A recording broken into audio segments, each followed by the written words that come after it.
all the possible scenarios. In all the possible scenarios in this type of games, it means that it's a game where you didn't manage to take advantage of the superiority, the number of players on superiority through the whole game.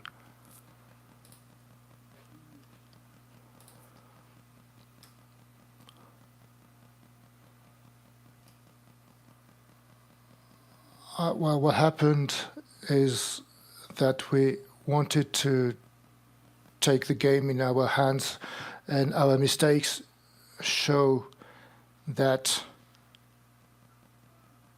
we didn't manage to be physically on the side of the pitch. We didn't manage to have as many opportunities as we wanted to in the pitch, so the penalties were starting to get accumulated and the score was rising up, and those 6 drops, 6 kickballs made us impossible to manage the different stop situations. England played well. We didn't know how to change the rhythm throughout the whole game, mainly because of our mistakes and our own mistakes. Brian Wilson para RWC2023. Para Michael. Michael, I'd like to ask you the situation regarding Julian's injury. What was the main problem in this game? It was not. It's not clear exactly what kind of injury. It's injury on the ribs, but we don't know how big is the injury. Regarding the fixed situations, I think we wanted to extend the lines on the field. I think when the mall were installed, we made a lot of mistakes, but I think we have to recognize the value of the English team. They played very well, and the situation was difficult for us. It was hard for us to play the game.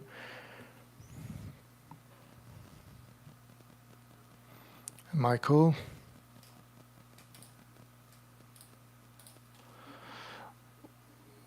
What are the positive aspects you're taking from that game to keep on working for next week? So I think the positive that we can take from that game is we're not going to make huge modifications in our preparation.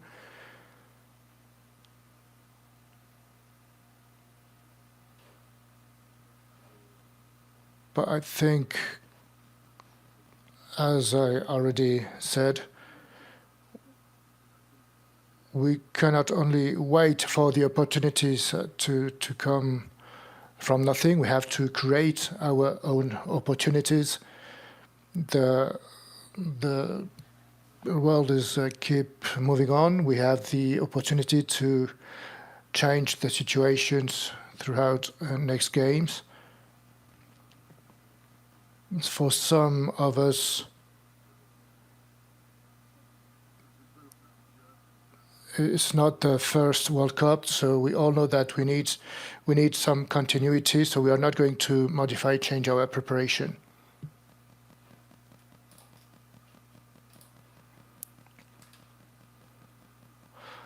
My question is to both of you.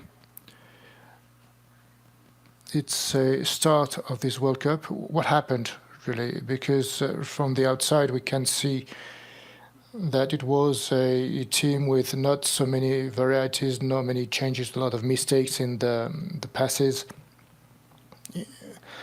a lack of directions. What happened, really? Yeah, that's right. We made a lot of mistakes and we paid the price of those mistakes.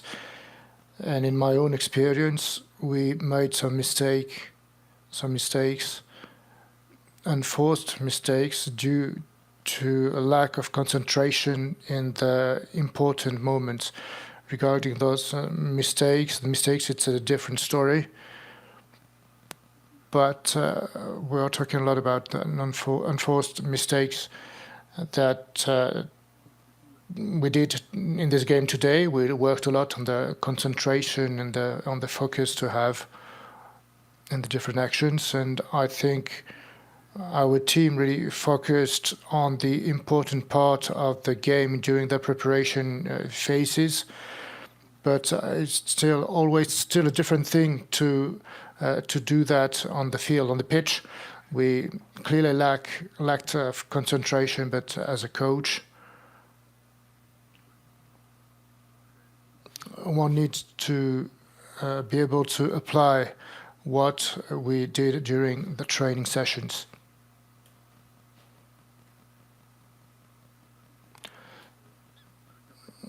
So we'll need to have a better capacity of concentration during the game. Yes, I fully agree with Michael. We made a lot of mistakes and forced mistakes. I think we've kind of lost our patience and we started to make even more mistakes. Ford masterclass today. I wonder if you could give your opinion on his game today, and do you think he's been a slightly underrated fly half in the international scene? Look, I thought England managed the game very well. You know what I mean? The game was very stop-start, exactly how they wanted it, and Ford played the cards nicely in those scenarios. You know, the pitch is a little smaller. It's not the full distance. It's only 95, so you can take a shot from further out. And well managed, you know what I mean? So full credit to them. They played the game really well. They managed the scenario. They didn't let us get any flow in our game, and Ford was a big part of that. Not just through his kicking through at the poles, but also through his kicking in general play as well. You know, they landed some.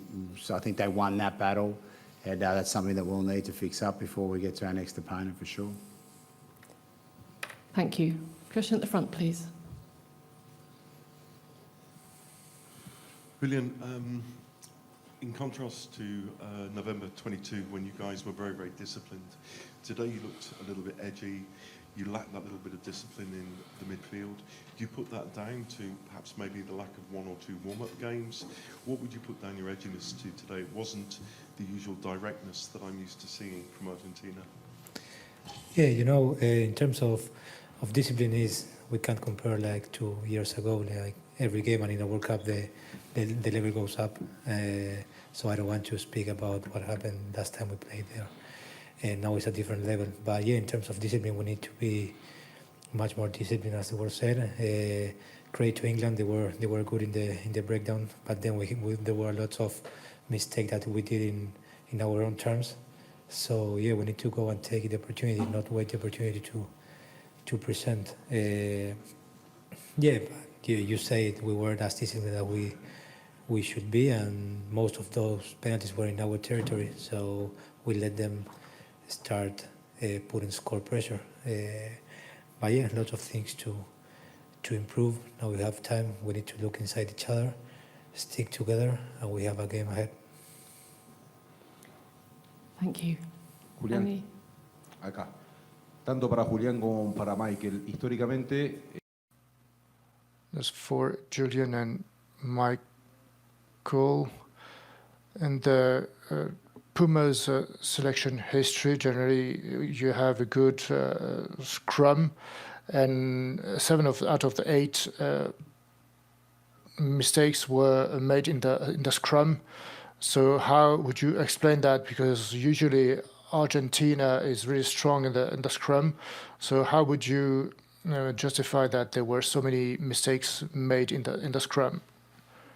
And Julian, what were the words of support you received regarding that game?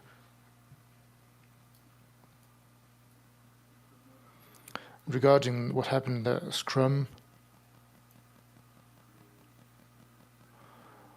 the English were playing 8. Tulemi was on the side, so there were 2 penalties due to technical mistakes from us. One of the 2 were a surprise because we were moving forward, we were going forward, and the decision from the referee, the decision of a penalty, I really didn't understand because we were going forward.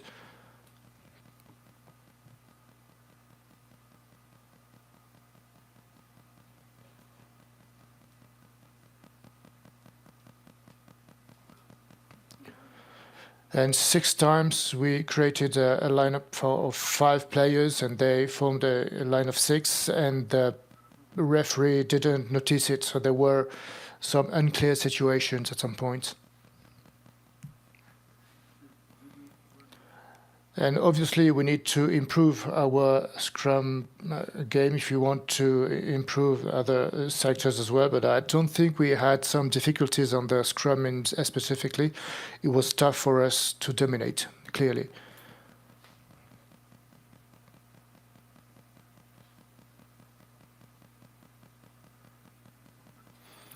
But now I think that the referees are whistling more technical mistakes more than ever, and I think we need to adapt very quickly because things can change from one game to another.